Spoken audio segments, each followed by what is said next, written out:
tô bom, Jean Nascimento? Você de novo comigo, cara? Eu de novo, garoto. Acho que é cada vez ficando mais fixo, né? Eu não gosto desse negócio fixo, assim. Pode ser até renda fixa, mas participante fixo, eu não gosto muito dessa coisa, Caramba, não. cara, seria isso Seria isso uma ordem de despejo do podcast? Não, vamos ver aí. A audiência vai dizer assim, né? Jean fica, o Ferrou, Jean então, vai... se for depender da audiência. Que isso, cara? Porque você é saudade do Pisque? Os caras estão com saudade do Pisque, cara. Não, tá bom, vou dar boa noite. Um abração pro Pisque. Aí, Um abraço pro Pisque, boa noite pra você que tá chegando mais um Wolfcast Night.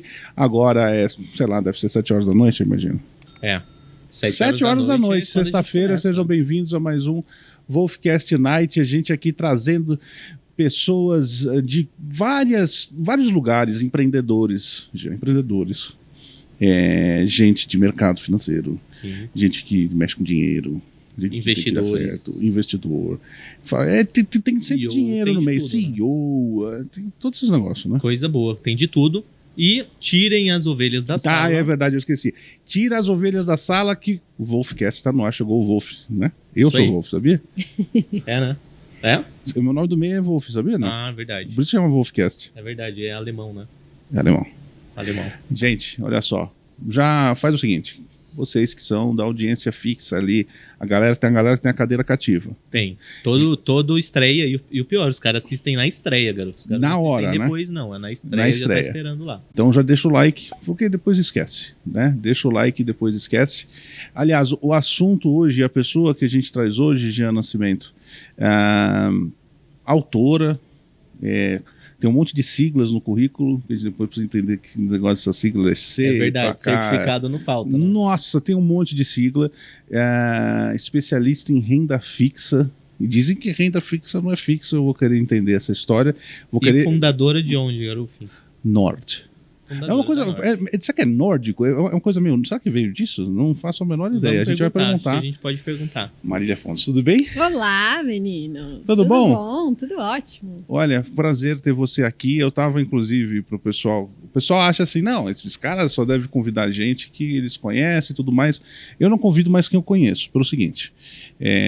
O último convidado que eu tive aqui que eu conhecia muito era o João. E o João, eu conhecia tanto ele que falaram que o podcast é uma bosta. Porque você só tava perguntando. Pode passar, fica à vontade. Você perguntava e respondia, garoto? O que aconteceu? Por que acharam isso? Agora. Tá. Eu já perguntava sabendo a resposta. Sabe quando você faz uma entrevista, mas você já sabe, você direciona porque você sabe o que é legal da pessoa falar? Claro. E não tem graça. Os melhores podcasts que a gente tem, que a gente já fez aqui, foi justamente pessoas que a gente conheceu por alguém que chama essa pessoa. E aí você descobre, E aí né? eu descubro lá. A gente faz um podcast meio diferente dos podcasts. Não sei se já foi em muitos, já deve ter ido em muitos, mas a gente faz de um jeito um pouco diferente, porque para nós aqui, o que mais leva valor para a audiência não é necessariamente o que a pessoa faz no trabalho. Ou seja, eu entendo muito de renda fixa, vai ser uma coisa legal que a gente vai falar muito. Mas como chegou lá é o que intriga a maioria das pessoas e muito poucos podcasts falam. A jornada. Né? A jornada. E a jornada é sempre muito interessante e, obviamente, a gente vai ter o nosso papo de renda fixa, né? A gente hoje fala muito isso para os nossos mentorados, a gente tem ali nossas reuniõezinhas mensais ali, acendendo velas para o Copom e tudo mais, a gente não sabe se sobe ou desce, se a gente vai prefixando um pouquinho, né, Jean? A gente não sabe se vai para 20 ou se vai para 6, a gente só supõe, mas a gente vai discutir isso mais para frente aqui. Você, Marília, de onde você é? São Paulo? São Paulo, nasci em São Paulo. Paulistana. Você foi criada de Zona Sul, não foi criada em São Paulo? Eu nasci aqui em São Paulo, fiquei uns 3 anos aqui em São Paulo e depois meus pais mudaram para Santo André, porque meu pai trabalhava em Santos e minha mãe em São Paulo, então Santo André era o meio do caminho. Ali, exato. E aí eu me mudei para Santo André, onde eu passei a minha vida inteira até a faculdade. Então, assim, eu fui criada em Santo André, eu sou do ABC. O problema de Santo André é que tem São Bernardo do lado. Eu fico enchendo o saco porque ele é de São Sou de São Bernardo. Bernardo. E tem a rivalidade de Santo André e São Bernardo. Tem? Tem, Qual que é a rivalidade? Não, sempre tem. Todo mundo busca ser a melhor cidade ali do ABC. Então, São Caetano é a melhor cidade? São Bernardo, Santo André, São Caetano. São Caetano é a melhor cidade, mas São Caetano é uma avenida, né? Eu senti aí, agora. Ó, Agora tá deu pra dar uma sentida agora nessa. Sempre tem. É isso É uma aí. avenida. E você, bom, estudou em Santo André, você foi criada ali em Santo André. Total. Você é puro mercado financeiro, cresceu dentro do mercado financeiro e hoje empreendeu também. E a gente fala muito dessa jornada também de empreender. Eu vendo aqui na minha cola é o LinkedIn, tá, gente? Não tem esse negócio. Você se formou em 2000... Não, você fez... em 2008. Isso. Formei em 2008 no INSPER, em Economia. Por quê? Então vamos lá, vou dar passinho para trás. O que acontece na vida de uma pessoa que fala assim... com seus 17 anos, 16, 17 anos, e fala assim, eu vou fazer economia. Você tem alguém na família? Não. Meus pais são médicos, não tenho ninguém na família. O que aconteceu foi até engraçado, né?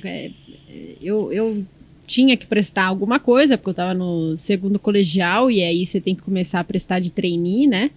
E aí eu estava no segundo colegial, tinha que prestar alguma coisa, tinha que colocar alguma coisa lá na prova da FUVEST, e eu não sabia o que eu colocar, não tinha ideia do que eu queria. E aí, na minha época, estava muito na moda fazer teste vocacional. E aí eu fui lá fazer um teste vocacional, era pela internet, inclusive, tá super na moda isso, todos meus amigos faziam, eu falei, vou fazer também, não sei o que colocar aqui. Você não sabia o que você ia fazer? Nada, eu não tinha ideia do que eu ia fazer. Até porque eu não tinha ideia do que era economia, né? Eu tinha ideia, assim, dessas profissões que você conhece, medicina. Aliás, a minha vida inteira eu quis medicina por conta dos meus pais, eu achei que ia ser médica, enfim, mas chegou uma hora que eu falei, não, acho que isso não é pra mim, mas eu não sabia o que era pra mim. E aí eu fiz esse teste vocacional e deu economia, direito ou jornalismo. Nossa, mas ajudou muito, né? Podia ter falado humanas. Mas assim, ajudou, porque, assim, direcionou um pouco mais, sabe? Eu tinha lá 300 profissões pra escolher, de repente agora você tinha 3 para eliminar Porque, 2, né? Só pra gente dar um parênteses aqui. Economia, as pessoas normalmente pensam que é muito ligado a exatas, mas eu vejo a economia, na verdade, é humanas. É humanas, é o comportamento econômico de uma sociedade, né? Total, é uma ciência social, é humanas, tem tudo a ver com história, geografia e tem um arcabouço também de matemática. E embora a matemática não seja a parte principal, como é num curso de engenharia, por exemplo, ela está muito presente no curso de economia. Então eu tenho matemática 1, 2, 3 e 4. E aí depois eu tenho econometria 1 e 2. Então, assim, e estatística, né? Sim. 1 e 2 também. Então, assim, é um curso que tem bastante matemática. Assim, você não pode odiar matemática. Não é um curso de jornalismo, por exemplo, que é... Exato. Você tem que ter um pouquinho de matemática ali. E próprio advocacia, né? Tem 0 matemática. Então, assim, eu sempre gostei de matemática, história, geografia e português. Então, economia, a hora que eu vi, eu falei assim, cara, tem a ver comigo. E eu não sabia o que era. Então, a partir do momento que eu fiz o teste vocacional, eu comecei a pesquisar o que era economia. O que eu vou fazer com isso, né? Foi um misto ali. E aí você viu que foi um misto das matérias que você gostava. Exato. Eu falei assim, caramba, isso tem tudo a ver comigo, porque um adolescente só conhece economista do Jornal Nacional. Pelo menos na minha época, que eu sou dos anos 80, para mim, economista é o cara que apareceu no Jornal Nacional. Falando do câmbio, falando dos juros, falando disso, daquilo, a gente não tem... E você ainda tinha essa noção que isso era um economista. Eu não tinha essa noção. Eu não sabia que aquela pessoa que falava daquilo era um economista, entendeu? Então, assim, e economia, na época que eu comecei, era uma profissão muito nova. No INSPER, por exemplo, tinham 4 turmas formadas. Olha que loucura. Então, assim, sempre foi uma profissão muito nova, né? Agora não, né? Mas na minha época era uma profissão muito nova. Então, a gente ainda não sabia o que era. Então, aí que eu fui começar a pesquisar o que era economia, o que fazia um economista. E aí eu prestei para economia. No terceiro colegial não passei e fui fazer cursinho. E no cursinho eu me apaixonei perdidamente por economia. Porque minhas aulas de história e geografia tinham muito de economia no cursinho. Aí que eu tive certeza, eu falei, é óbvio que é isso que eu quero. É isso, tudo que eu gosto tá dentro daqui. Só que eu não sabia o que era, né, antes. Eu não sabia o que economia era aquilo. E você chegou a pesquisar aonde economista se colocava no mercado de trabalho? O que ele... Porque deve ter uns trabalhos bem ruins, deve ser um trabalho bem bosta para economista, não deve ter? Eu não tinha ideia, assim, o que o economista fazia no dia a dia. Tipo, o cara ficar dentro de de uma área de um banco, fazendo um pedacinho de um pedacinho que não tem nada a ver com economia. Muita gente, inclusive, vem falar comigo perguntando o que faz o economista e tudo mais. Tem gente que acha que eu faço economia também. Falo, não, pessoal, faço ciências atuariais, é diferente. Ele ia ser economia, ele quis ir pro mercado, né? E você eu quis montar, eu quis crescer no mercado, né? Mercado financeiro e tudo mais, já operava na bolsa, já tinha contato com renda variável, muito por conta do SST também. E aí, quando eu fui escolher o meu curso ali dentro, eu fiquei entre economia e ciências atuariais, que não é muito conhecido, mas que lida muito com estatística, probabilidade, porque faz isso para seguradoras e para bancos, né? E aí eu escolhi, dos dois que eu tinha para escolher ali, eu escolhi o mais matemático possível, porque eu adoro números, adoro matemática, e combinava mais comigo a parte de ciências atuariais, até porque eu lidava com muita renda variável, e para renda variável você saber trabalhar com estatística, probabilidade é maravilhoso, então eu escolhi ciências atuariais por isso. Mas muita gente fica com dúvida de onde o economista se posiciona, isso é verdade. Tem vários campos, né, de economia que você pode trabalhar. O economista, o que ele é, né? Ele é o gestor de recursos escassos. O que é economia? É gestão de recursos escassos. Só que se você for pensar, o que não é escasso? O que não é finito? É muita pouca coisa, né? O ar que você respira é, grosso modo, infinito, né? Tirando isso, é tudo finito. A água é finita, o dinheiro é finito, o tempo é finito. Então, o economista ele tem que gerenciar recursos escassos para ele aumentar a utilidade, reduzindo o custo, né? E o custo pode ser ônus em termos de tempo, enfim. Ele tem que trabalhar, ele tem que sempre maximizar uma equação. Quanto que eu posso produzir ao máximo aqui com o menor custo? Como é que eu posso otimizar... aplicar a lei do menor esforço na prática. E aí dentro da economia você tem a macroeconomia, que faz isso para um país, né? Então, como eu posso aumentar o crescimento, minimizando a inflação, minimizando o desemprego, né? É uma gestão de recursos escassos. E tem a microeconomia. Como uma empresa pode maximizar as suas vendas, reduzindo o custo. Então, o economista é um gestor de recursos escassos. É isso que ele faz. E aí ele pode atuar em vários segmentos, tanto em empresas, na microeconomia, como numa parte mais ampla, que é a macroeconomia. E aí, quando você se formou ali em 2008... seu primeiro trabalho já dentro como economista já foi ligado a mercado financeiro e total ali? Sim, eu no meio da faculdade de economia, eu me apaixonei loucamente por macroeconomia, né? Micro não era tanto... Eu gostava também, mas não era tanto... Assim, eu era completamente apaixonada, alucinada por macroeconomia. Eu adorava saber de juro, de inflação, como que as coisas funcionam, como se elas intercalam. Então, eu comecei a entender o mundo de uma outra forma. Então, olha só, se as pessoas começam a gastar muito e consumir muito, e a economia está muito aquecida, o desemprego está muito baixo, começa a gerar inflação. E aí, depois que começa a gerar inflação, o juro tem que subir para desaquecer essa economia. Então, eu comecei a entender as políticas, né? Por que aquele conjunto de políticas não funciona? Eu passei a entender isso. Por que funciona, né? O que a gente tem que buscar quando a gente busca crescimento? Então eu comecei a entender o mundo, eu me senti assim maravilhada. Eu falei, caramba, isso é muito legal. E no meio da faculdade, eu apaixonada, alucinada por macroeconomia, chegou um cara lá na minha sala e falou, escuta, gente, tem uma vaga aqui para os fundos High Alpha do Itaú Asset. Eu falei, nossa, que é isso? Né? É de comer fundos High Alpha? na mesa de derivativos e tal. Eu falei assim, nossa, eu não entendi nada do que o cara falou. Não entendi nada. Não entendi nada, deve ser importante, complicado, né? Será que eu vou, não vou? Mas na minha época tava muito na moda aquelas entrevistas tipo, quantas bolas de golfe cabem nesse espaço? Tá muito na moda. E todo mundo fazia. E eu falei assim, gente, eu não vou passar em nenhuma entrevista, porque eu não consigo fazer esse cálculo, eu não consigo racionalizar isso, assim, eu não sou boa disso.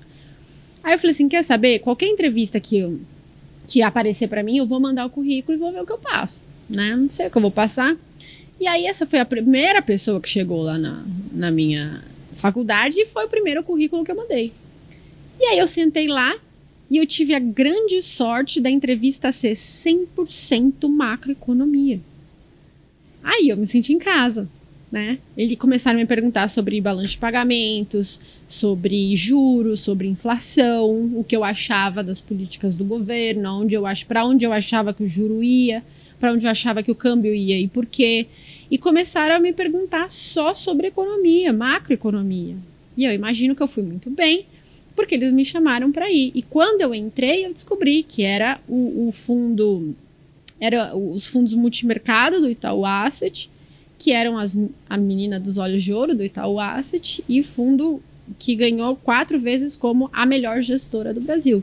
Então, assim, eu, do nada, por pura sorte, eu sentei do lado de gigantes, entendeu? Que eu não sabia nem o que era, não sabia nem o que eu estava fazendo ali, por conta da minha paixão por macroeconomia, porque eles valorizam ao extremo macroeconomia. Para você gerir um fundo multimercado, você olha para a macroeconomia e não adianta você saber das bolas de golfe, você tem que saber do cenário macro.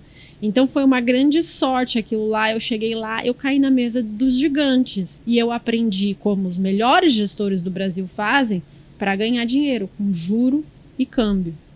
Então aquilo lá foi o meu começo da minha escola. E aí depois eu fui para Mauá, fiquei 5 anos na Mauá, e aí como gestora. Então comecei na mesa de cupom cambial. E você tirou seu CGA? Aí eu tive que tirar meu CGA, exatamente. O CPA 20 eu tirei no Itaú, que aí era obrigado a todo mundo ter CPA 20. Aí o CGA eu tirei na Mauá, aí eu comecei na mesa de cupom cambial, então eu era trader de cupom cambial. Eu comecei a ir muito bem no meu book de cupom cambial e me chamaram para ir para a mesa de renda fixa, que era a maior mesa da Mauá. Então você mexeu com FX um tempo ali, com câmbio. Com câmbio no começo, cupom cambial e dólar também, né? Mais prazos maiores ou era mais um giro do fundo mesmo para poder ajustar a posição? Qual era a tua função ali dentro do cupom Fazer cambial? dinheiro. Fazer grana. Fazer dinheiro. Eu podia fazer com posição direcional ou com arbitragem. Então podia fazer arbitragem trader, de curva. Trader. Total, você tem que sentar aqui e ganhar dinheiro. E aí comecei a ir muito bem, e aí me chamaram para a mesa de DI, que era a maior mesa, era a mesa que tinha um risco maior e tal. E no final... Em que ano isso do que chamaram você para ir? 2000, eu fiquei lá de 2009 a 2014, exatamente. E o DI era muito maior aqui no Brasil do que é hoje, né? O DI brasileiro chegou a ser um dos ativos mais negociados no mundo, né? Acho que ainda, assim, do mercado emergente é o maior. É o maior mercado de renda fixa tá no Brasil, nem o México é tão grande. Então, é um mercado muito grande, o mercado de renda fixa no Brasil, o mercado futuro. E é o mais líquido, né? Assim, extremamente líquido. E aí, no final da Mauá, eu já tinha autonomia o suficiente para fazer o que eu quisesse. Então, eu operei um pouquinho de moedas, um pouquinho de juros internacionais, um pouquinho de S&P direcional, podia trabalhar com opções. Então, aí já era fundo multimercado as it is, assim, pode fazer o que você quiser, pensa no cenário macro, e aí executa da forma que você quiser. Quando a gente pensa, vamos lá, só para a gente trazer isso até para muitos que assistem aqui, que vêm do SST, que são traders, né? A gente pensa assim, poxa, economista macro está numa mesa de um fundo, às vezes tomando um direcional, num S&P e tal, mas pensa no macro, ou seja, as suas operações, elas tinham um lapso temporal razoável, ou você chegava a ter que eventualmente fazer um giro mais curto de dias, semanas, ou tinha que fazer? Total, assim. Virar o barco ali conforme tanto na Mauá quanto na Condor, eu tinha uma posição mais de curto prazo. Eu não fazia posições de médio e longo prazo. O que é o curto deles? Só pra gente se colocar. Às vezes um dia, às vezes uma semana, 2 semanas. Não passava muito de 2 semanas. Era um giro mais curto. E aí eu dava apoio pro head da mesa para fazer os tiros mais longos. Um apoio de pesquisa, de técnico de mercado mesmo. Eu acho que o mercado está muito vendido, está muito comprado. Acho que pode trigar um stop, dar um momento bom de entrada. Então, assim, eu auxiliava, mas o meu book mesmo era mais giro de curto prazo. E que é extremamente estressante, desgastante. Bloomberg então, na tua tela, você o dia inteiro, deu 4 horas da tarde, eu explodindo de dor de cabeça, porque não aguentava mais. Né? Aquela frenesi, né? O frenesi. E aí fui pra Condor, e aí na Condor eu foquei só em renda fixa. Aí meu book era só de renda fixa mais Mas forte. aí começou a virar para esse lado de se especializar mais em renda fixa? Foi na Condor? Porque na Condor eu fiz só renda fixa. Né? Aí de fato eu fiz só renda fixa e não fiz renda fixa e câmbio, enquanto no Itaú eu era da mesa de renda fixa e câmbio, das 2 mesas, e na Mauá eu comecei com câmbio, só câmbio. Aí depois eu fui para a mesa de renda fixa, só renda fixa, e aí depois eu pude fazer tudo. Então, na verdade, essa história de eu fazendo só renda fixa é recente, entendeu? Entendi. Eu sempre fiz um pouco dos dois. E na Condor ali que você entrou ali e virou só para renda fixa, você continuava trabalhando DI em prazos curtos, como você falou agora, ou você começou passou para prazos mais longos também? Ou não passei, eu tinha ainda uma visão muito curto prazista, e o que foi curto uma grande... Morde a gente, é difícil, né? Não, e para mim foi péssimo, né? Porque eu estava em 2014 tradando DI, girando DI, sendo que em 2014 foi as eleições do Aécio contra a Dilma, tava pau a pau. Então, saiu uma pesquisa eleitoral com o Aécio um pouquinho melhor, o mercado ia todo para um lado. Saía outra com a Dilma indo um pouquinho melhor, 0,10 melhor, o mercado ia todo para o outro. Então, assim, eu fiquei me estopando que nem uma louca, perdi um monte de dinheiro e fui mandada embora. Então, assim, foi a pior experiência, assim, que eu tive em termos de, tipo, cara, foi um fracasso monumental. Você tentar tradar a curto prazo no mercado binário... Não faz sentido. E aí ficou a primeira grande lição, né? Tipo... Você imagino que você costumava trabalhar bastante direcional, então, né? Sim. E você acredita, qual foi o maior desafio dessa época? Foi a volatilidade, que aumentou, e aí é desafiadora a volatilidade, quando você está acostumado com um mercado menos volátil, né? E aí vem a volatilidade de 2014 ali. Ou não era só a volatilidade, a falta do direcional que Total, a falta de tendência, porque quando você olha o cenário macro e traça um cenário macro, por exemplo, no Brasil, né? Tô vendo a taxa de juros na mínima histórica, tô vendo o governo dar estímulos, eu acho que vai dar inflação. Você trabalha com um cenário. Sim. Você não sabe se a inflação vai dar agora, essa semana, ou se vai dar daqui a 2, 3 semanas. Você não sabe, né? E o curto prazo, ele é muito suscetível a fluxos. E os fluxos, muitas vezes, são erráticos. Então, por exemplo, eu estava agora tomada em Treasury americana. Eu estava tomada desde o ano passado. Eu ganhei muito dinheiro com isso. Ganhei 20% em dólar. Só que no começo, eu perdi. Cheguei a perder quase 10% em dólar. Até ir ao meu favor. Você tinha que ter um macro, você tinha que ter uma convicção muito grande. Total. Total, é uma convicção muito grande. Sim, porque você tem que esperar ficar perdendo naquele calor... Passando calor durante muito tempo até ir. Só que num mercado binário, onde se você joga uma moeda para cima e é o cenário A, tudo melhora, e se você joga uma moeda da coroa e tudo piora, isso não é um cenário macro. Né? Não. Você tinha que se estopar, porque se o Aécio ganhasse ia ser um mercado, se a Dilma ganhasse ia ser outro mercado. O macro mudava completo. Total, então você não tinha convicção para segurar a posição. Sim. E eu ficava perdendo dinheiro. Essa questão da convicção aí, eu gosto bastante de macro também, trabalho bastante quando eu vou fazer posicionamento de carteira e a gente fala muito pro pessoal lá da comunidade como um todo. A gente fala bastante sobre o macro e isso me permite uma convicção muito maior de tudo que eu vou fazer. Então, quando eu faço uma observação no macro e monto todas as minhas soluções baseadas naquilo, minha convicção muda completamente para eu segurar posições por meses e até anos ali. Você também sente isso em questão das suas visões macro te dar um conforto maior de tomar um calor, convicção? por exemplo, Exato. De tipo, beleza, tá 10% para baixo ali, mas as coisas ainda permanecem as mesmas. No macro eu não vou mexer em nada. Não, com certeza. O macro é o que te dá confiança para tomar calor. Porque senão você tem que se estopar, senão você não tem a convicção. Eu brinco assim, o macro, ele é a maré. Se você decidir remar contra a maré, você tem que ser o melhor remador, ter a melhor pá e ser forte pra caramba. Porque se você não for, você vai remar para trás. Não importa quem você seja. Você pode ser um gestor mega profissional de elite. Você tá contra a maré, você vai remar para trás. Você pega a bolsa de 2008 a 2014, foi uma década de bolsa de lado. Se você acertou as 15 melhores empresas da bolsa nesse período, uma média da performance das 15 melhores empresas da bolsa, você ganhou 2 vezes o CDI. Exato. Entendeu? Então, assim, você remou. E foi o melhor. Foi o melhor de todos, 200% de CDI. Agora, se você pega uma maré ao seu favor e você muda a vela aí do seu barco e você vai a favor da maré, olha só, em 2003 a 2007, super ciclo de commodities. Se você escolheu as 15 melhores ações, você ganhou 5 vezes o CDI. E olha que o CDI foi alto nesse período. Se você errou e escolheu as 15 piores ações do índice, você perdeu 20%. Nada, né? Sim.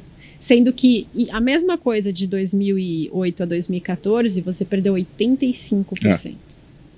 Então, assim, o cenário macro, ele vai te ditar onde está a maré. Sim. E você, como investidor, pode decidir remar a favor da maré ou contra a maré. Eu sou aquela pessoa que está de stand-up com uma micropazinha e eu só vou a favor da maré. Entendeu? Eu não vou sair de casa, botar o meu dinheiro em risco, sair do CDI, que é o paraíso do rentismo. Né? Eu tô no país que mais paga a taxa de juro para o investidor. Eu vou sair disso quando? Quando eu estiver a favor da maré. Quando eu achar que tem uma boa simetria. Quando eu achar que eu estou a favor do cenário macro. A gente tem diversas...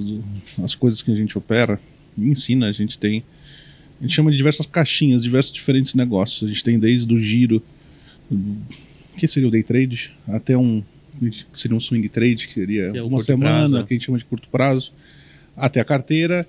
E a gente tem um modelo também que a gente faz renda fixa com BOVA11, a gente faz uma estratégia mista, híbrida, da pessoa aí fazendo um posicionamento, rotation ali, ou seja, a bolsa está caindo, a gente vai comprando um pouco mais de bolsa, tenta travar os juros mais altos num pós-fixado e vai fazendo no pré-fixado. Eu sempre falo errado, eu acho que eu sou disléxico. Eu devo ter algum problema nisso.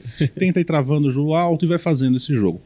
Quando eu falo de ações, por exemplo, americana, eu sempre falo isso muito para os meus alunos, que é uma crença minha. Eu falo, pessoal, você olha o S&P nos últimos 20, 30 anos, você perguntar para uma criança para onde foi, a criança vai falar assim, foi para cima.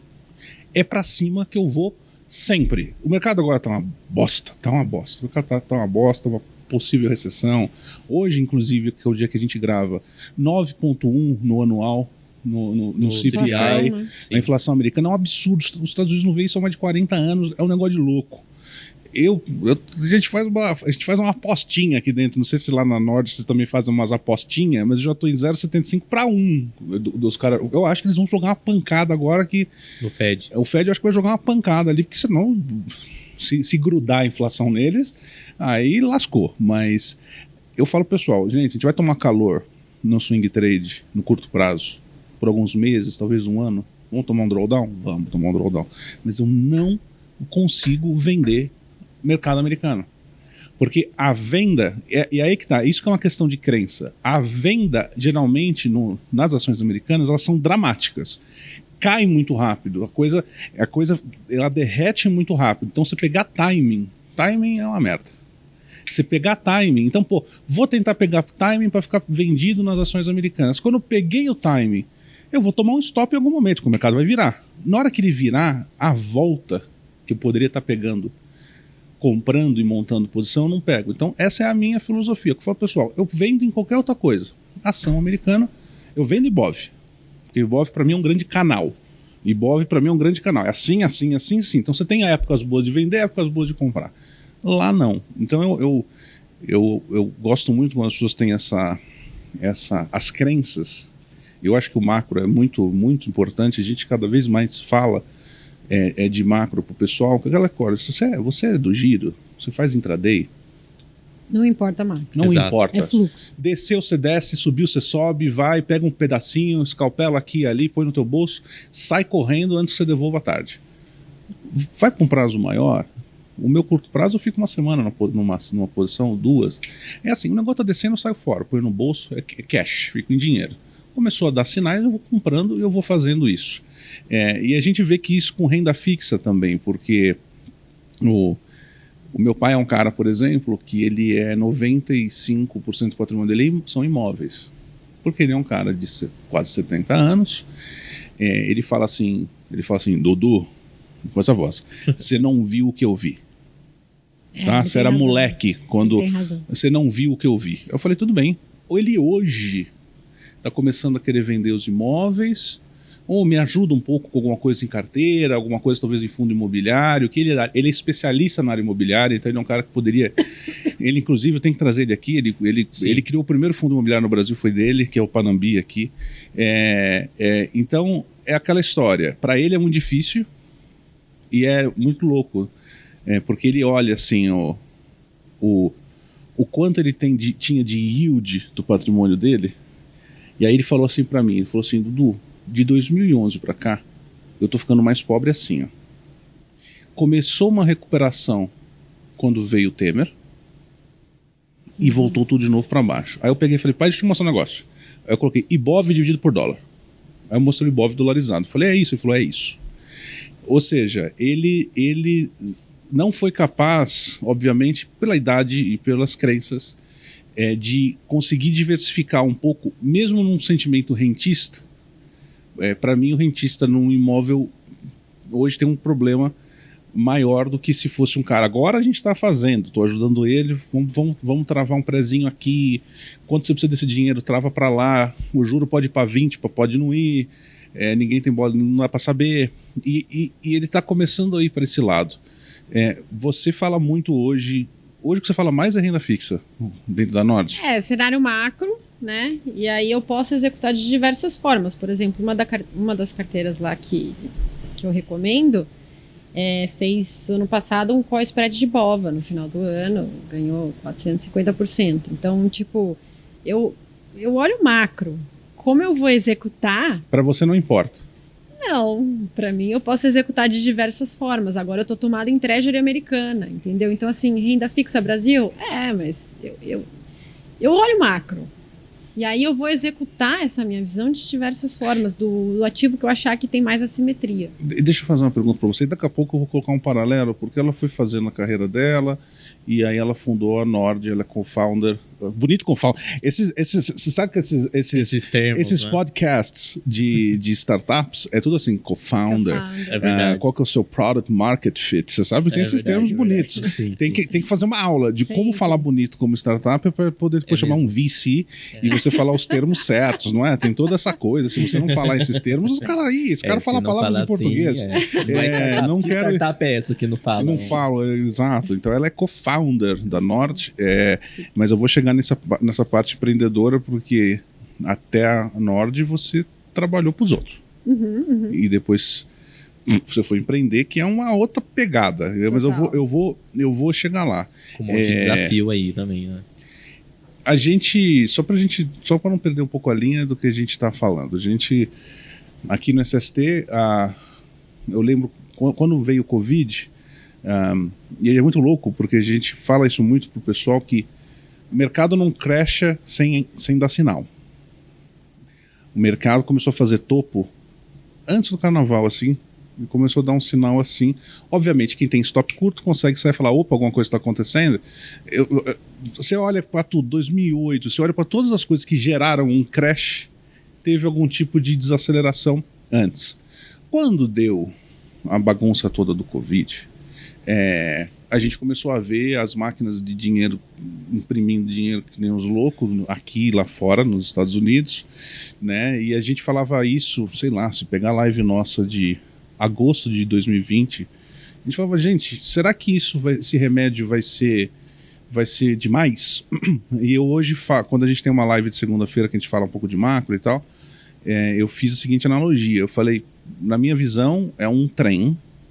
Os Estados Unidos hoje especialmente é um trem que colocaram tanta lenha para ele não parar que a máquina sobreaqueceu, o maquinista não consegue parar esse trem. Estão tentando jogar água, estão tentando fazer o sei lá o quê, e o trem não está parando e ele vai descarrilar. Vão ter que descarrilar esse trem, ou o que vão fazer? Qual que hoje é a sua visão, você que gosta de macro? Vamos falar dos Estados Unidos. Você está tomada em treasury e tudo mais. Bom call esse. Agora já era, tá? Já foi, tá? Quem comprar 1-0 lá nos Estados Unidos tá bonito. Não sei se também já foi. Qual que é a sua visão dos Estados Unidos hoje? Boa. Então, é o seguinte, os Estados Unidos, nos últimos 20 anos, né, eles vêm... Na verdade, sim, nos últimos 40 anos eles têm queda na inflação, queda na taxa de juro e estabilidade macroeconômica. Então, quando você fala assim, você pega o S&P nos últimos 40 anos, ele subiu. É verdade, mas por que ele subiu? Porque nos últimos 40 anos a gente veio numa tendência non-stop de queda nas taxas de juros americanas e mundiais. Ponto número 2, globalização. A gente nunca teve um período tão longo na história sem guerras, com estabilidade política, globalização, junção das cadeias produtivas mundiais. A gente nunca teve na história. Então, essa estabilidade macroeconômica que a gente viu nos Estados Unidos nos últimos 40 anos, ela é um ponto fora da curva. É importante as pessoas saberem isso. O que aconteceu? E a pandemia mudou tudo. O que aconteceu agora na pandemia? Eles vieram dando vários estímulos pós-2008, né, pós a crise da subprime, teve um desemprego absurdo, e eles vieram dando vários estímulos econômicos, via quantitative easing e tal, estímulos monetários, para que baixasse o desemprego e tivesse crescimento econômico. Em 2020, eles estavam com o desemprego nas mínimas históricas. E aí eles deram o maior estímulo já visto. E, ao contrário... Quer dizer, já era uma hora que talvez tivesse que arrefecer um pouco. Se não tivesse a pandemia, tinha já que começar era a arrefecer. o momento que... Entendeu? Opa, vamos dar uma segurada aí. Vamos dar uma segurada aí. Mas veio a pandemia, o americano ele economizava em média 5% do PIB de poupança, veio a pandemia e eles deram 15% do PIB para os americanos. E diferentemente do QE, o que era o QE? O QE era o governo, o Banco Central imprimia dinheiro e ia lá e dava o dinheiro na mão de quem? Dos rentistas, de quem tinha treasury, de quem tinha ativos, de quem tinha MBS. Né? Quem tem tudo isso? Quem tem dinheiro. Você pega uma pessoa que tem dinheiro, que tem poupança, e você dá um dinheiro a mais para ela, o que ela vai fazer? Vai poupar e fazer investimento com aquele dinheiro. Exatamente. Ela vai comprar ativos. O que aconteceu com o S&P? O que aconteceu com a Treasury? Porrou. Então, esse aumento que a gente viu foi uma consequência de você pegar dinheiro público e dar na mão do investidor. O investidor vai investir. Sim. Ele não vai consumir. Você não gerou consumo, você não gerou crescimento, você gerou uma bolha de ativos. O que aconteceu depois da pandemia?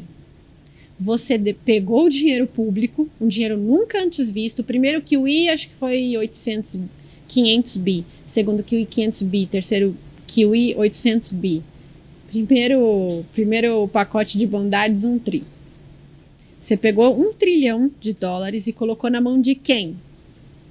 Do mais pobre. O que o mais pobre fez? Gastou.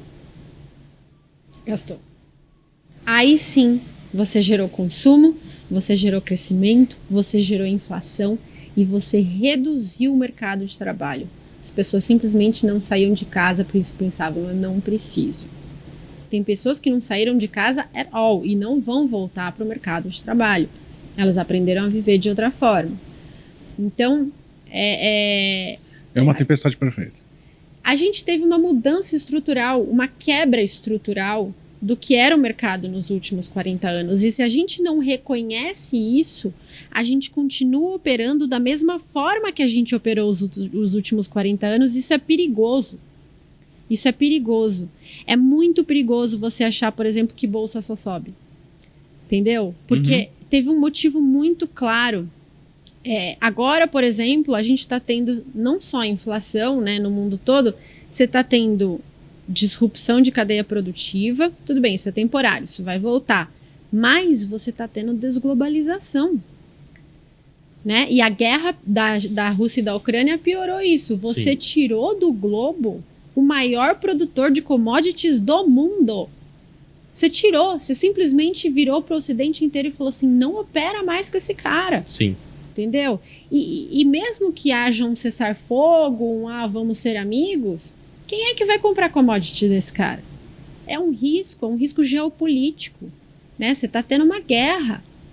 Isso que está tendo agora é muito mais parecido com o mundo dos últimos 2000 anos do que esse período de 40 anos que a gente teve sem guerra. É que o pessoal fica com... O pessoal geralmente tem um pensamento de curto prazo, né?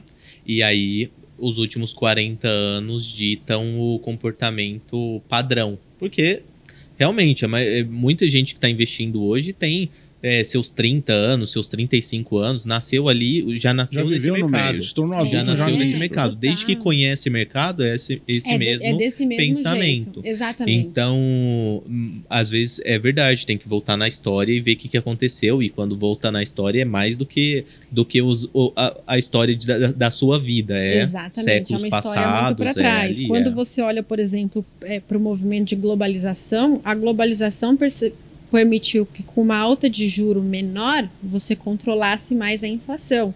Você estava importando deflação, né, da China e tal. A China tinha um mercado de trabalho basicamente agrícola que foi se industrializar, ela se tornou a indústria com a mão de obra mais barata do mundo. O preço caiu em todo lugar. Exato. E ela era a maior população mundial. Sim. Então, assim, de repente a mão de obra do mundo se tornou a preço de banana. Agora a China está no caminho inverso. Agora a mão de obra agrícola virou classe média e a classe média ela consome. Por que a gente está vendo o preço da carne subir no mundo inteiro? Que eles estão comprando também, né? Quando você é classe média, você consome carne.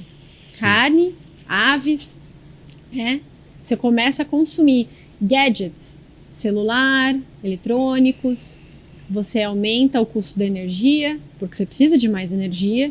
Com certeza. Então, assim, e outra coisa, com a pandemia também, você teve também essa desglobalização. Então, você percebeu que tinham setores estratégicos, como saúde, que você precisava investir interno. Quando o Butantan ia fazer vacina?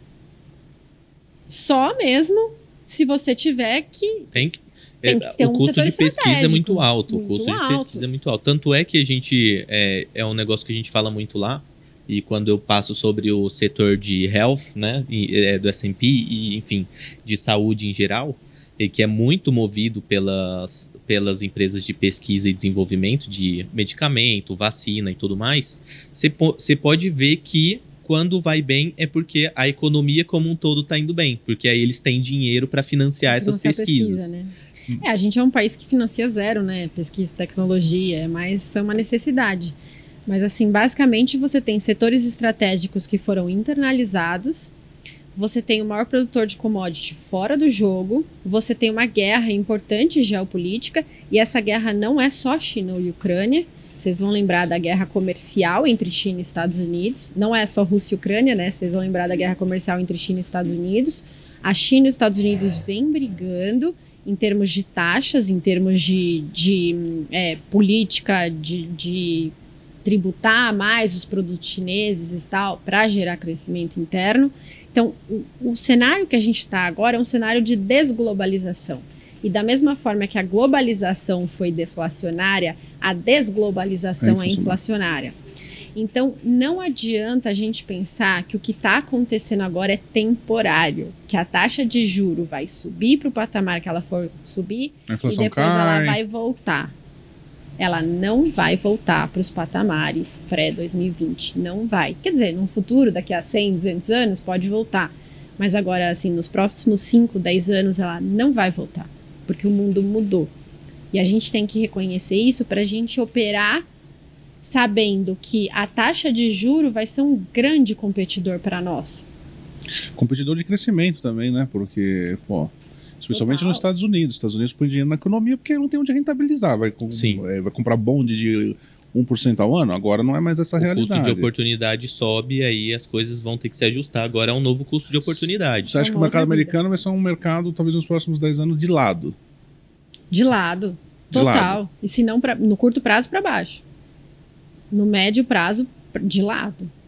Porque, assim, o ajuste que você teve agora na Bolsa Americana foi só o ajuste de a taxa de juros vai subir, né?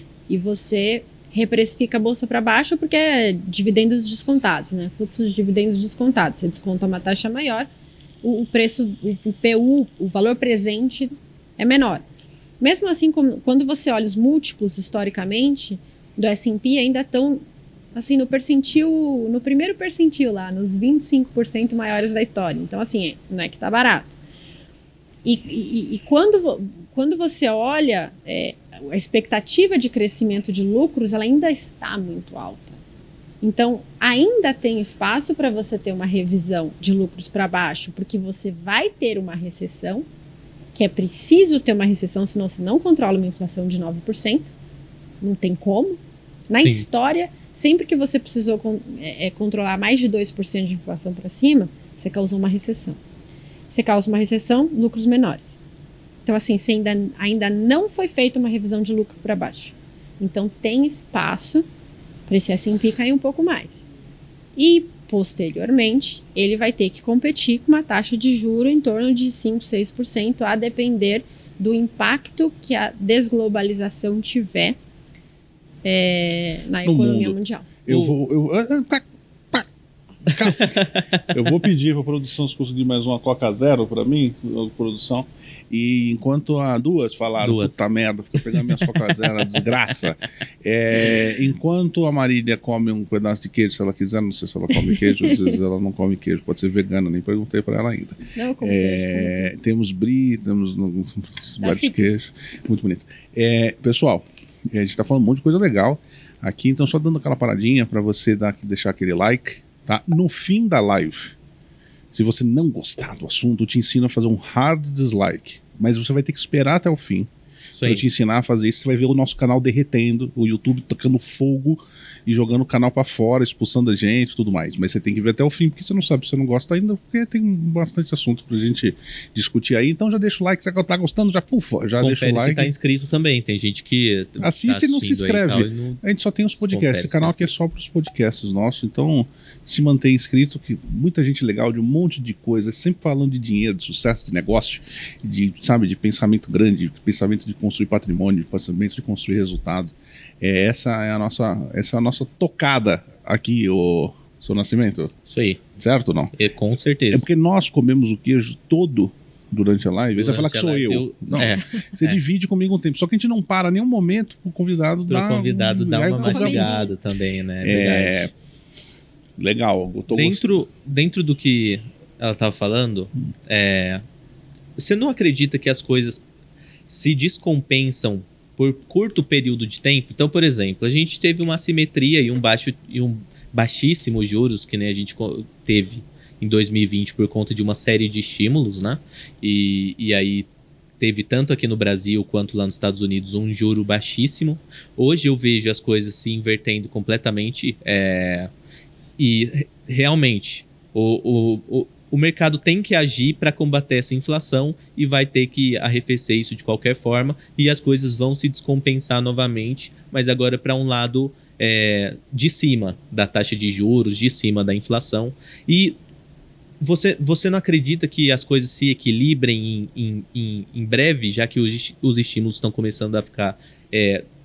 A desaceleração vai começar a vir mais forte, a gente acredita, pelo menos? Eu acho que a gente vai ter um problema sério no crescimento, né? A gente vai ter uma recessão, mas a recessão vai acontecer porque o juro vai subir. Sim. Né? As coisas, assim, se a inflação fosse autolimitante, né? A inflação sobe, as pessoas param de consumir e para a inflação, não tinha por que ter o Banco Central e a gente nunca teria tido uma hiperinflação, né? No Brasil e na Alemanha, no mundo. Então, assim, a inflação ela não é autolimitante, ela é um círculo vicioso. Ela ela se retroalimenta. Exatamente, inclusive. ela se retroalimenta, ela não é autolimitante. Perfeito. Então, assim, o que controla a inflação? O aumento de taxa de juros. E o aumento de taxa de juros leva à recessão. Então, as coisas vão ser resolvidas, primeiro, depois que os bancos centrais estiverem dispostos a fazer o trabalho sujo. Que é o trabalho feio político. Forte a taxa de juros. Subir forte a taxa de juros, que é super, super, super, super impopular. Presidentes odeiam. Ainda mais em ano de eleição. Ainda mais em ano de eleição. Porque desacelera a economia como um todo, ninguém gosta de estar numa economia desacelerada. Só para fazer uma coisa básica aqui para o pessoal entender, que talvez não tenha muito o entendimento econômico, os juros define o preço, quanto custa o dinheiro e quanto o governo paga para você emprestar dinheiro para ele, e aquilo vira uma base para todo mundo que empresta dinheiro no mercado. Pô, se o governo é o melhor pagador e pagar 13, 14, os outros vão, você que não é um pagador tão bom, talvez eles vão te, né? Então, o preço do dinheiro, quanto mais caro o dinheiro fica, por que eu vou montar um negócio? Menos pessoas pegam empréstimo. Por que eu vou montar um negócio se eu ganho 14% no ano do governo, a inflação tá 12%, eu consigo fazer uns 3% de juro real? Tem que compensar essa taxa de crescimento. E é por isso que acaba que o juros sendo o remédio da inflação, porque fica caro o dinheiro. Eu tava olhando ali, será que eu vou comprar um carro novo? Eu até fui olhar mesmo, falei, será que vale a pena? Eu falei, não vou nem olhar. Cara, eu simulei, eu falei, 25 ao ano o que o Itaú tá pedindo. Não é por causa do Itaú, qualquer banco. Então, assim, fica caro. O cara que quer trocar de casa já pensa 2 vezes, o cara que quer trocar de carro. E isso acaba arrefecendo um pouco. Perfeito. Né? Mas o Brasil a gente é acostumado, já tem uma inflaçãozinha, a gente pode dar aula aí para os Estados Unidos, se vocês estiverem precisando da gente aí ensinar vocês como é que a gente vive. A gente estava, inclusive, na segunda-feira, na live, que não é da segunda dessa semana que está indo. Não, é dessa semana, vai no ar dessa semana, né? Sim! Na segunda-feira a gente estava falando sobre isso. O Bedin, que é parceirão nosso, ele trabalha em Londres também, ele estava mencionando que na Europa eles não têm o costume de ter dissídios, reajuste salarial com inflação, que é uma coisa que está na nossa lei. Né? Eles não têm esse costume. E hoje os empregadores lá estão com medo de aceitar essa condição, porque aí internaliza a inflação dentro de uma economia que não tem costume de ter isso. Porque na Europa o bicho está pegando também. Né? Você acha que... porque para mim a preocupação não é o Brasil se ferrar. O Brasil se ferra ciclicamente, a gente se ferra. É verdade. Né? Já é o nosso jeito. De 5 anos a gente está ali, né? País do futuro e vamos que vamos. Lá não, né? Sim. Então é por aí que você pensa nessa mudança sistêmica dramática que a gente está tendo no mundo? Sim, com certeza. Para você ter uma ideia... A inflação, ela é ela é o pior imposto que o pobre paga, né? A gente que está investindo, a gente consegue se proteger contra a inflação, né? Total. Seu pai investe em imóvel, protegido contra a inflação. E a população de baixa renda, que vê aquele salário corroer na sua mão. Então, a inflação é o pior imposto de uma sociedade. Ela é uma das piores coisas que pode acontecer com a população de baixa renda, e ela é fruto de políticas de estímulo, né? Então, assim, é muito complicado isso, e no momento que chega a inflação, o que chega? A pressão por mais estímulos. Então, agora eu quero um bolsa isso aqui, agora eu quero um bolsa aquilo lá, agora eu quero um vale não sei o que lá. Essa discussão tá se tendo em todo mundo. Então, me dá um voucher porque o preço da gasolina subiu. Então me dá um voucher porque não sei o quê. E é mais estímulos. Por isso que ela se retroalimenta. E aí aquilo vai para os salários, né? Através de dissídios. O salário aumenta, a inflação aumenta mais ainda. Então, assim... Interromper isso é muito impopular. Imagine o governo estar ali impopular. naquele ciclo de dou mais estímulo aqui, beleza, tô alimentando a inflação, mas aquilo começa a se tornar insustentável, ele fala, beleza, vou retirar estímulo aqui, retiro estímulo ali. Não tem popularidade que esse governo consiga reter. E eu vou te dar uma má notícia. Durante os últimos 40 anos, por que a taxa de juro caiu para os menores patamares da história? As economias desenvolvidas fizeram toneladas e toneladas de dívida. Então, Japão, 200% do PIB, China, mais de 150% do PIB, Estados Unidos, mesma coisa. Eles conseguem pagar uma dívida dessa com um juro de 0, que é o que acontecia. Sim. Quem vai pagar essa dívida com um juro de 5, 6? Valia a pena para eles se endividarem, né? Sim. Porque você tá se endividando a custo zero, então beleza. É dinheiro que eu devolvo a qualquer hora, não preciso pagar mais. É um empréstimo da família, né? É o pai que te emprestou dinheiro. Devolva se puder. É verdade. É o pai. Não importa a inflação, pro pai é assim, não importa a inflação, é 100, é 100. Se eu for devolver daqui 2 anos, beleza, você não compra mais nada com 100 reais. Mas no fundo, uma economia... eu sei que depende do que eu falar aqui, o povo vai falar que eu sou comunista, eu não sou nada disso, estou querendo só entender uma coisa que é importante todo mundo entender. Sou contra qualquer coisa social, sou meritocrata, eu sou puro meritocrata.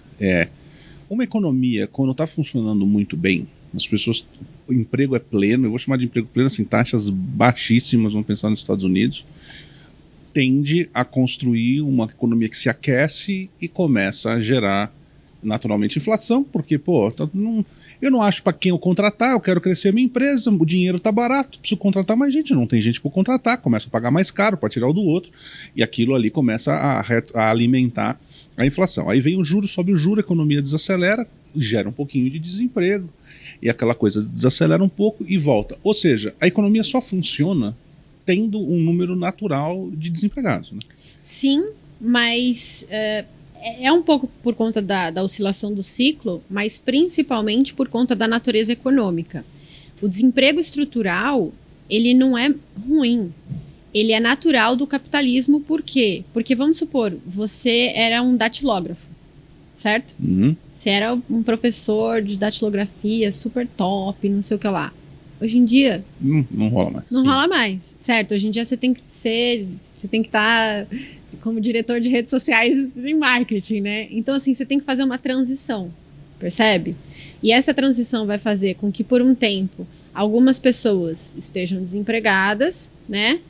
Elas têm que voltar para a educação e tal, fazer a transição de carreira e ir para um emprego que, na visão da sociedade, é uma profissão mais útil para aquele momento. Ou seja, uma sociedade ideal... Todas as pessoas, e é o que a gente bate nisso pra caramba, secar gelo, todas as pessoas deveriam ter uma reserva financeira contínua que ela fosse fazendo para um momento, a famosinha onde reserva de emergência. Uma hora eu fico desempregado, eu tenho que pelo menos, que é o que acabou criando durante a pandemia, essa reserva de emergência que o governo injetou para todo mundo, aí o cara tá na casa dele, faz um bico aqui e ali, percebeu que dá para ele sobreviver só fazendo bico, não precisa mais voltar para o mercado de trabalho. Então, é que essa roda gira diferente no Brasil, né? No Brasil, quando tá muito bom, o desemprego tá na taxa ruim dos Estados Unidos, a gente tem uma economia emergente. Agora eu fiquei bastante curioso com esse novo mundo macro que você está desenhando, que você está enxergando, um mundo onde a faixa, pelo menos nos próximos 10 anos ou mais, a faixa de juros vai ficar num patamar maior, e você fala isso globalmente, né? Você globalmente. Fala globalmente. Isso significaria que talvez o Brasil ficaria numa taxa de 10 a 20, talvez nos próximos 10 anos? Consegue ficar menos que 10, você acha? Eu acho que depende muito da política econômica que a gente decidir seguir, mas sim, acho que é um range razoável. Né? Uhum. Bom, aqui a gente está sempre lascado, porque... Não, mas porque a gente está sempre lascado. Eu sou empresário, a Marília também é. A gente tem uma baita dificuldade, porque já tributariamente a gente tem uma complexidade violenta para ter uma empresa aqui. É bem diferente da questão dos Estados Unidos, mesmo com juros lá a 6, ainda tem um puto espaço pro cara ainda empreender e falar, minha empresa vai dar 15, velho. Então vamos que vamos, você vai ter... Lógico, você tem um yield, tem um risco e tudo mais, mas ainda vale a pena. Para nós que fica um problema, né? Sim, porque eles investem em tecnologia, aumento de produtividade, educação, né? Então você consegue produzir cada vez mais com menos recursos, né? Então você consegue, de certa forma, se dar melhor num cenário desse. Certamente quem vai se dar pior é quem tem os maiores custos de produção, e em custo de produção inclui folha de pagamento, né? Que tem os dissídios e tal, Sim. tal. E quem tem a maior margem, né? Tecnologia é um setor com alta margem. Total. Então eles têm essa melhora. Agora, o Brasil, para não deixar uma mensagem ruim aqui, o Brasil ele tem um lado muito bom, que ele é um dos maiores produtores de commodities global. A gente é o celeiro do mundo, né? Então, e com a Rússia saindo do jogo, o Brasil é um dos que começa a ficar mais bonito, né? Então, olha só, você que tem petróleo, você que tem trigo, você que tem isso, você que tem aquilo, você não quer ser meu amigo? Né? Então, assim, a gente produz tudo, soja, qualquer coisa a gente produz, né? Sim. Minério de ferro. Então, assim, a gente passa a ser muito bonito perto dos olhos do resto do mundo nesse momento que a gente está com um problema aí na cadeia global, principalmente commodities. E as commodities, juntamente com os imóveis, são coisas que se valorizam num cenário inflacionário. Então, a gente de certa forma, por a gente ser a República das Bananas e as bananas estarem com preço alto, a gente de certa forma, beneficiado. Isso, se a gente conseguir exportar o nosso petróleo a um preço de mercado sem ter que subsidiar. Bom, mas é coisa do governo. É que tudo bem, eu acho que uma Petrobras, por exemplo, é uma dó a gente ter política social no meio de uma empresa que a gente olha, né, a ExxonMobil que a gente tem posição, você vê o valor da ExxonMobil, que não é a empresa que é a Petrobras. A Petrobras, em termos de estrutura de empresa, é uma baita empresa e vale peanuts, né? Mas... Boa pergunta para você. Você acha que a Petrobras é a representação do Brasil, o país do futuro? Ou seja, é uma empresa que está sempre barata pelo que ela é, mas só vai romper se não tiver o sócio que tem. Você não acha que o sócio que tem segura muito ela? Acho. Com certeza. A Petrobras e tem a Petrobras e acho que tem mais uma, não lembro se é argentina ou venezuelana, que está sempre muito barata. Uma russa. Uma russa, está sempre muito barata porque tem essa coisa do governo decidir sempre usar ela para fazer política populista. O que no final das contas é uma consequência da cultura daquela sociedade, né? Que uma cultura de não ter tanta educação financeira, não entender muito as políticas que dão certo e que não dão. Por isso que eu gosto muito de dizer que economia é cidadania. Porque se você não sabe economia, se você não entende economia, você não entende que aquele conjunto de políticas que está sendo vendido para você como uma solução é, na verdade, a pior coisa que pode acontecer com o seu país. Então, eu acho que a economia é cidadania e a gente tem um papel importante, né, de divulgar isso, de falar, olha, essa história de mais estímulos vai gerar mais inflação. E a inflação é o pior imposto que tem, porque a inflação vai direto no mais pobre. Sim. Enquanto o imposto, ele é progressivo, né? Quanto mais você ganha, mais você paga de imposto, né? Ele é percentual. E a inflação não, a inflação atinge todo mundo, só que o rico consegue se proteger, o pobre não. Então, a inflação é a pior coisa que pode acontecer com a economia e ela vem dos estímulos do governo.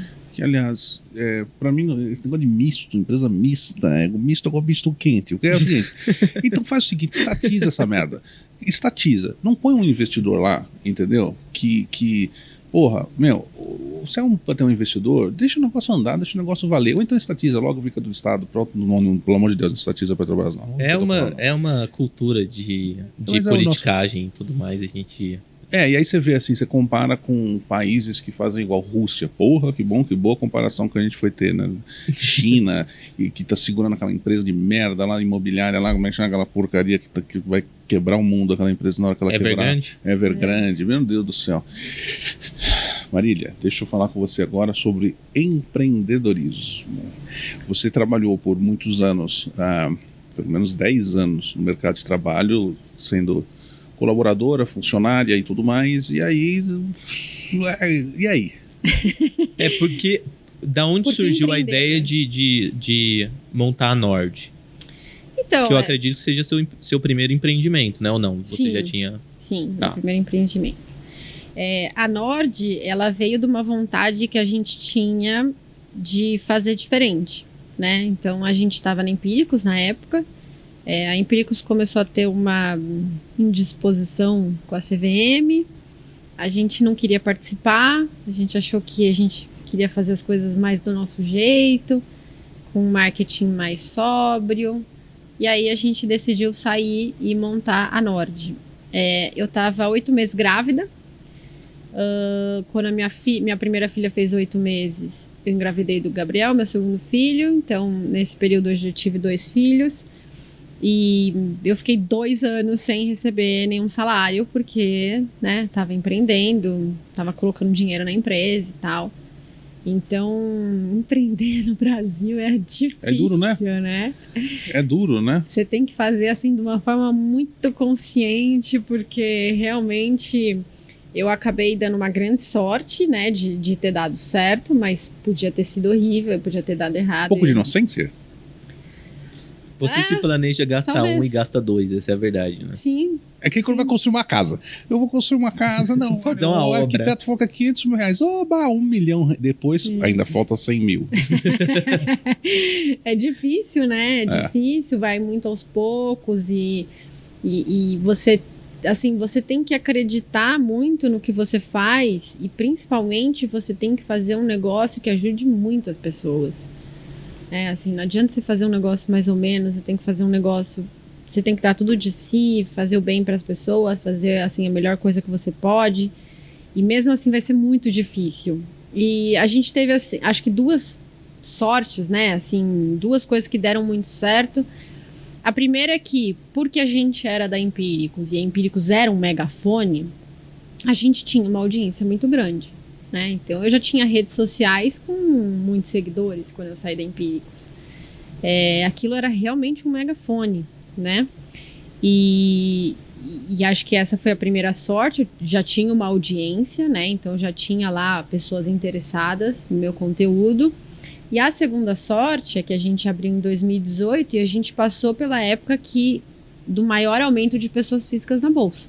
Uhum. Né, e que precisavam de auxílio, de investimento e tal, e a gente estava lá para ajudar. Então, acho que a gente teve essas 2 sortes que fizeram com que a gente tivesse sucesso, né, no nosso empreendimento, o que não quer dizer que não foi estreante, difícil mesmo assim.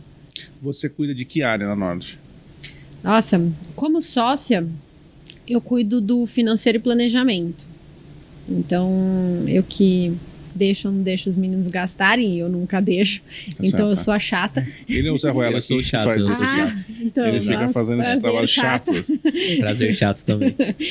E planejamento estratégico. Então, assim, a gente quer fazer isso, vamos ver se tem dinheiro, se não tem, vamos aumentar a contratação, vamos pensar numa nova área. Lá na Nord a gente decide tudo por comitê, né? Então a gente tem comitê com 4 pessoas. Eu, o Breia, o Bruce e o Vitor, e a gente decide tudo em comitê. E aí eu faço o planejamento estratégico, né? E a parte do financeiro, isso como sócia. Como analista, eu cuido do relatório de renda fixa, né? Que é o Renda Fixa Pro, e o relatório de alocação. Então, assim, agora é melhor ter mais renda fixa e menos ações? Aí eu mudo lá no relatório de alocação. Para aquelas pessoas que não sabem o quanto ter de cada ativo, sabe? E aí fazer uma alocação. Separa por classe de ativo ali, classe, né? Exato. Um BOVA versus renda fixa ou uma carteira de ações. Quanto percentual de ações, Exato. Percentual de renda fixa, Exatamente. de câmbio, enfim. Exatamente. O quanto ter de cada coisa, e isso varia conforme o cenário macro. Então, eu sou responsável por esses 2 relatórios. IPCA ou juros atrelados? Isso, exatamente. Eu estou fazendo essa pergunta. Tá. IPCA ou juros? IPCA ou juros? Vamos falar de um... vamos travar, vamos fazer um... É que IPCA, obviamente, IPCA mais 5, IPCA mais 6, a gente está falando de um pós-fixado. Essa pergunta de dois prés, né? IPCA mais 6 ou juros a 13,17% no Brasil? Eu não gosto de nenhum dos dois. Tá, eu gosto dos títulos pós-fixados. Você tem 3 tipos de títulos, né? Os pós-fixados, os pré-fixados e os indexados à inflação. Cada um desses 3 se comporta de uma maneira totalmente diferente dado o cenário macroeconômico. Então, tem títulos que vão bem quando a taxa de juros sobe. Tem títulos que vão bem quando a taxa de juros cai. Sim. Agora a gente está no momento que a taxa de juros está subindo e a gente não sabe até onde ela vai. Então, eu acredito que o melhor título para esse momento é o pós-fixado. Porque você tem uma visão de alta ainda... Exatamente. Num cenário, num horizonte na tua frente. Exatamente isso. Quando você olha para os pré-fixados e indexados à inflação, se é verdade que a taxa de juros não vai poder parar nos 13 e pouco, quase 14%, e talvez que o nosso próximo ciclo pós-eleição seja de alta e não de queda, esses títulos IPCA+, e pré-fixados vão dar prejuízo de marcação a mercado, né? Inclusive porque a precificação da curva já inclui um ciclo de queda nas taxas de juros para o ano que vem. Então, simplesmente, se o ciclo de queda do ano que vem não acontecer, esses títulos já vão dar prejuízo. Então, eu não gosto de ter esses títulos no momento. E os 2 candidatos que a gente tem nas eleições estão falando de flexibilizar o teto de gastos. E quando a gente... Vão gastar. Num cenário que a nossa dívida é crescente, num cenário que o juro é 15%. Então, assim, será que a gente vai ter um problema de dominância fiscal? Se a gente tiver, a nossa taxa de juros é outra. Então, assim, eu acho que tem muitos riscos no radar e por isso eu não gosto de ter um IPCA mais e um prefixado nesse momento, porque eu temo que se eles subirem um pouco mais, o investidor teria um prejuízo de marcação ao mercado. Então, eu prefiro ficar no pós-fixado. E o pós-fixado hoje em dia me paga 1% ao mês, né? Para que eu vou me arriscar? Com relação a essa visão, por exemplo, das precificações agora, com 2 candidatos falando em flexibilizar teto de gasto e tudo mais, o mercado começa a ficar muito temente desses riscos. E, naturalmente, com isso, o mercado mais temeroso e tudo mais, é natural que o mercado continue precificando esse aumento na taxa de juros. Você não acredita que exatamente por esse motivo e por uma visão mais cíclica da coisa, para uma visão, por exemplo, daqui a uns 2, 3 anos, 4 anos, realmente os juros não comecem a recuar?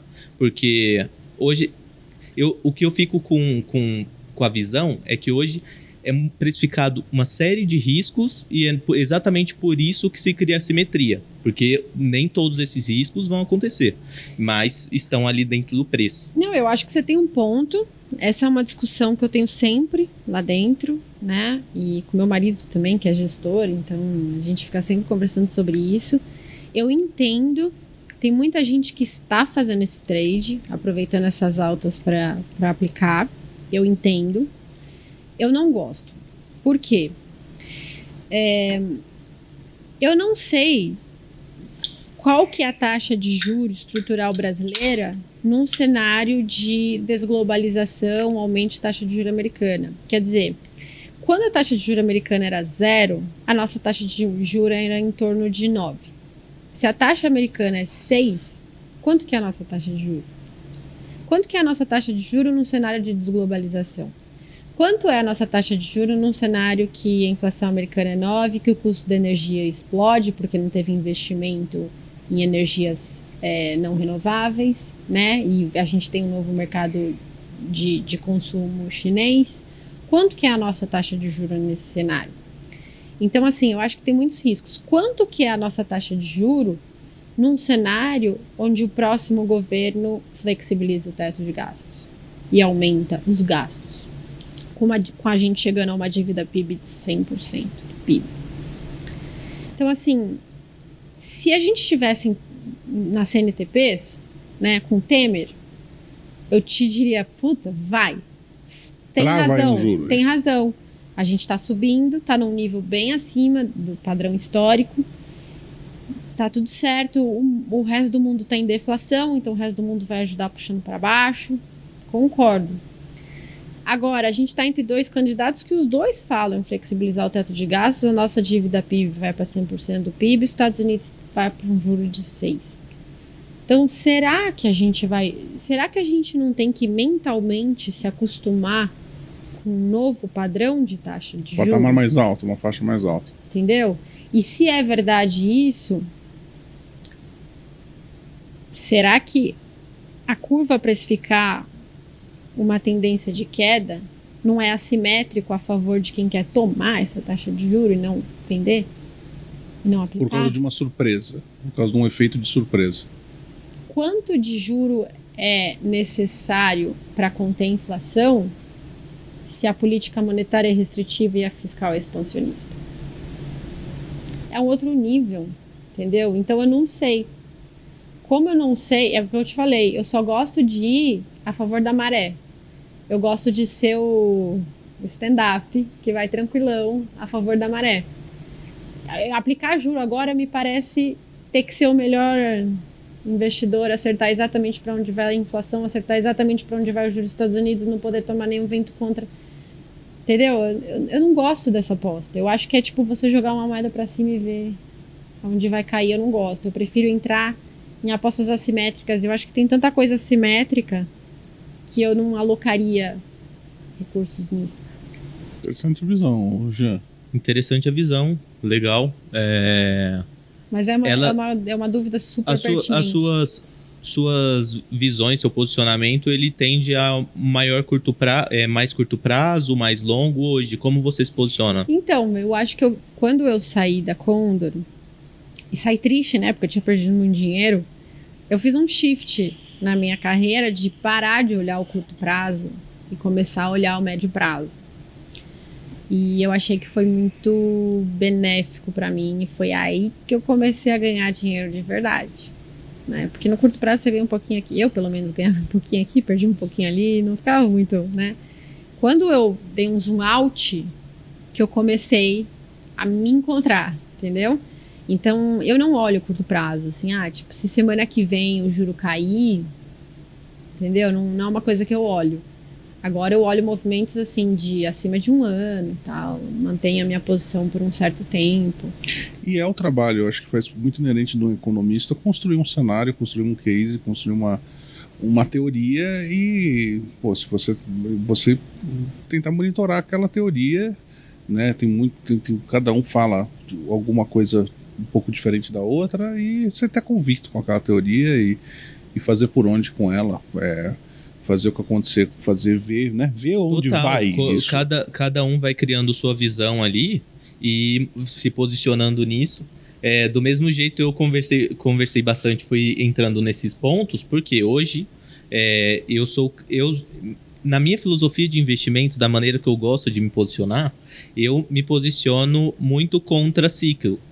Uhum. Então, por exemplo, eu sou o cara que está posicionado em pré e tomando muita renda variável porque eu vejo uma simetria do ciclo aí.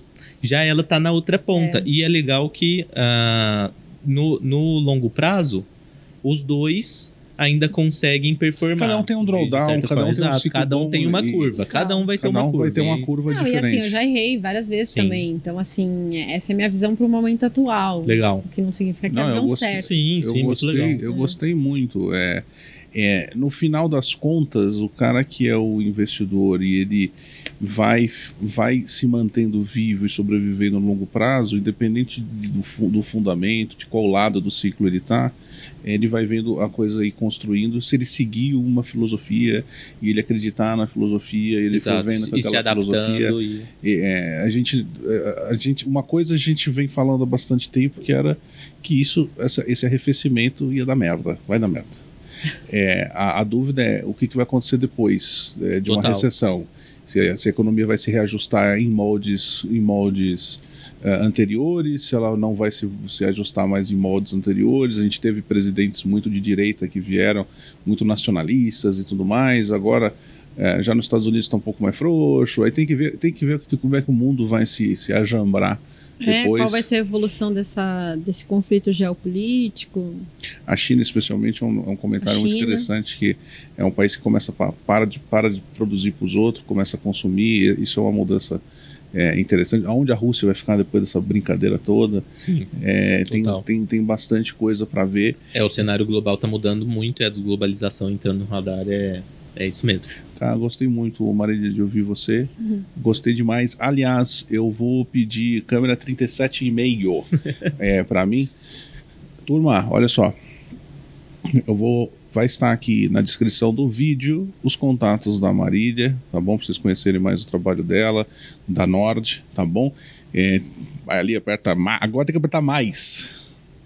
Para ir para a descrição. Você vai no vídeo, JP, agora tem que apertar mais. Que saco, o YouTube mexeu, agora tem que ficar apertando mais. Então bota mais ali, que você vê a descrição, tá? Isso aí. Dá um confere lá, dá uma prestigiada, show. Acompanha, eu acho muito legal ouvir opiniões distintas. O que eu acho que é ruim para o investidor é o investidor que fica pulando de opinião em opinião. Eu acho que o investidor tinha que ser capaz de... Tem que se manter fiel de falar assim, eu gosto da filosofia do Jean. Não, eu gosto da filosofia da Marília. Então, eu entendi a filosofia. Comprei os riscos dela. O risco da filosofia. Tá comprando risco, não tem eu vou seguir ela. Não, agora a Marília deu prejuízo para mim, agora eu vou pro do Jean. Só que é o seguinte, cara, aí você fica pulando de drawdown em drawdown. Pulo de drawdown em drawdown. O investidor é fera nisso. Eu acho que, assim, a minha filosofia é sempre operar com assimetria. Então, por exemplo, se esse cenário que eu estivesse desenhando aqui fosse um cenário que já tivesse precificado, não ia ter nenhum benefício de apostar nesse cenário, entendeu? Então, por exemplo, quando eu comprei a Treasury de 10 anos estava 1%, Sim. 1 e pouco, entendeu? E eu achava que ela podia subir, não sabia exatamente para onde, para níveis de 4, 4,5, mas... se ela subisse de 1 para 2, eu já tinha ganhado um monte, entendeu? Total. Então, assim, eu traço o meu cenário, mas não necessariamente eu aposto no meu cenário. Eu só aposto quando eu tenho uma assimetria muito convidativa, entendeu? E aí eu vou fazendo as minhas apostas. Não, fez muito bem. E por isso que sigam a Marília nas redes sociais, tá? Teve um papo muito legal, um monte de coisa muito bacana aqui. Se você não entendeu porra nenhuma do que a gente falou, não sabe o que é juros, não sabe o que é inflação, não sabe o que é nada, caça para saber, porque não é só o investidor, mas o empreendedor, o empresário. Todo mundo é impactado. Todo mundo impacta. Quem trabalha, você que é seletista, você que é PJ, você que faz bico, todo mundo é impactado pela economia. Total. Né? Não exemplo disso, a gente comentou hoje sobre o empregador americano, que agora está tendo que lidar com questionamento sobre reajuste salarial ali. Se é um cara que está ligado no mercado, ele já estava... putz, essa inflação está saindo da curva, daqui a pouco meus funcionários vão estar pedindo para eu aumentar salário. O cara já começa a se preparar no seu empreendimento. E a mesma coisa acontece aqui no Brasil. O cara que está dentro do mercado, ele consegue ter uma visão diferente enquanto empreendedor. Tem muitas ali. coisas, sabe, que você talvez não consiga ter o empreendedor sabe que talvez não consiga ter um venture capital batendo na porta, porque, pô... o custo do dinheiro tá alto, o cara só vai ter que prometer um negócio muito melhor pro cara, então... Ou já tá com um negócio lucrativo para vir um investidor. Exato, então, assim, conhecer o básico de economia, que é um pouquinho além do educação financeira. Pague-se primeiro, tiro 10% e guardo, ótimo, isso é a regra zero, né? Mas entender um pouquinho, relação juros, inflação, por que tem inflação? Eu tava dando aula para minhas filhas. A minha de 6 anos, ela tem 6 ou 7, ai meu Deus do céu, tem 7 anos, lá eles não vejam esse podcast. Ela tem 7 anos, eu estava ensinando para ela a inflação. Eu falei, Rebeca, o que é a inflação?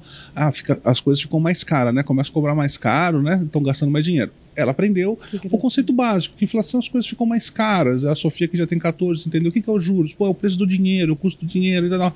E isso cria um pouco, sabe? A gente tem que passar essas coisas básicas, porque para mim isso é básico e não é básico para as pessoas. Então, pô, é hora de eu ir na Casa Bahia, fazer um carnê? Ou é melhor hora de eu financiar um carro? A gente até fala, o Jean é o hacker do cartão de crédito, então ele usa o cartão de crédito, ele paga em 10 vezes sem juros no cartão de crédito, pega o dinheiro e põe no CDB. Sim. Entendeu? Então ele faz dinheiro em cima da loja. Conta pra ninguém. Você pode assistir um vídeo, tem coisa disso lá no SST. Sim. Então esses hacks, às vezes, que ajudam a gente a manobrar isso, vale a pena vocês conhecerem. A gente fala muito, eu gostei da Marília, eu vou lá ler um relatório da Marília. Tenta entender por que ela fala aquele negócio, entendeu? Tenta entender o básico. Ela falou pra fazer o pós, então eu vou fazer o pós. Não, que porra é pós? É isso mesmo. Entendeu? Porque senão, é o que a gente fala muito, Marília, a culpa de quem perde dinheiro no mercado é de quem põe o dinheiro no mercado. Sabe? As pessoas têm que parar de terceirizar a culpa. A culpa é sua. Se você confia na minha filosofia, que é me acompanhar, legal. Vamos lá. Mas ou você entende o que eu penso, ou você não vai aguentar. Porque todo mundo toma ré. Todo mundo tem drawdown. E é difícil, assim, eu entendo que para a pessoa física é muito difícil, porque ela não sabe em quem confiar, né? Como ela não entende muitas vezes o que está acontecendo, ela não sabe em quem confiar, e é um problema sério, né, que a gente tem. Porque no começo ela confiava nos bancos e depois ela percebeu que os bancos vendiam pique, enfim, passavam a perna nelas. Aí elas foram para a corretora e aí elas perceberam o COI e outros produtos que, né... então, assim, a pessoa física, tadinha, ela foi muito maltratada e ela realmente não sabe em quem confiar. É muito difícil isso. Aí depois você pode ficar rico lá, como é que eu ganhei R$1 milhão? Não vou falar nada, não. Essa dica só quem sabe o que eu tô falando aqui. Mas realmente, é porque todo esse sell side, né, que são os fornecedores de serviços financeiros, eles acabam aproveitando, né? É aquela história. Eu estava comentando ontem com um amigo nosso, cliente. Eu falo, cara, corretor de imóvel tem que vender imóvel, mesmo que ele ache que está comprando caro demais. É o trabalho dele.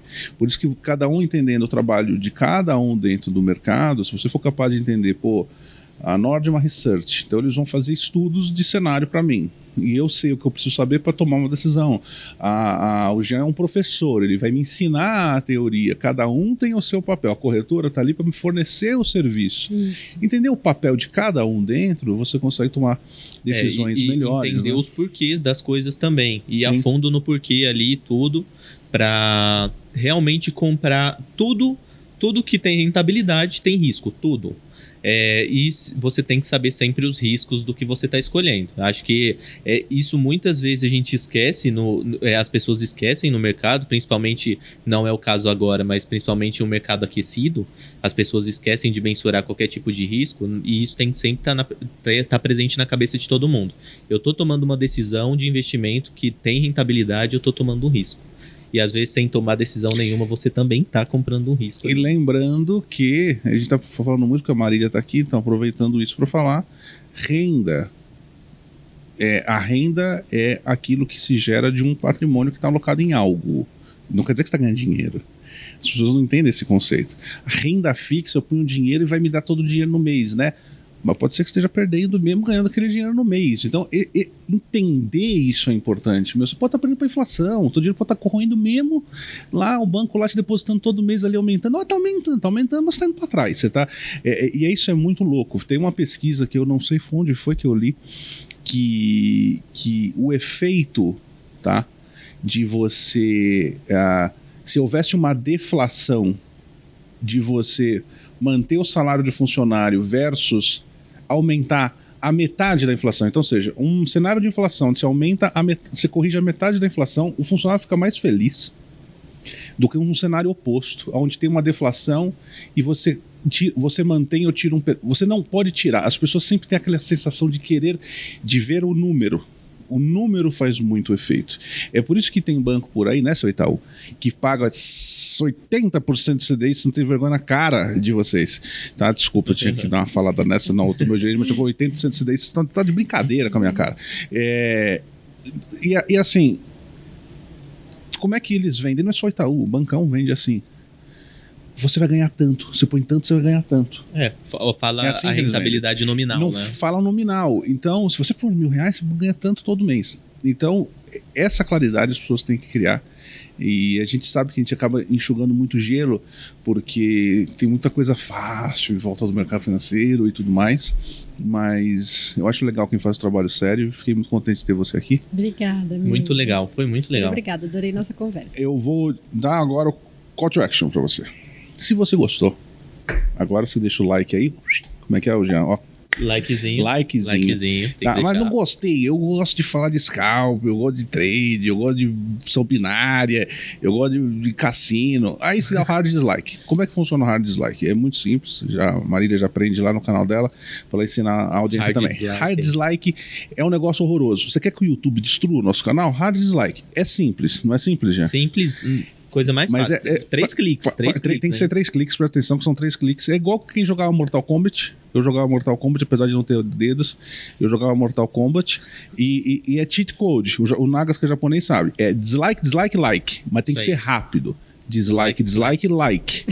Esse é o hard dislike. O YouTube recebe essa informação, sabe que você odiou. Tá certo? Só que tem que fazer o quê? Depois tem que se inscrever. Pra quê? Pra acompanhar. Você vai acompanhar o canal derretendo. Exatamente. Você acompanha. Quem é inscrito vai receber uma notificação. O canal está derretendo, acompanhar ao vivo. Dislike e dislike, dislike, like, e aí se inscreve. Sim. Certo? Inclusive, a gente tem que.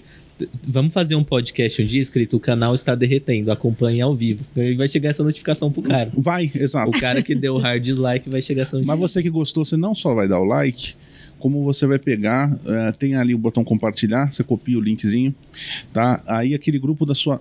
Não pode esquecer.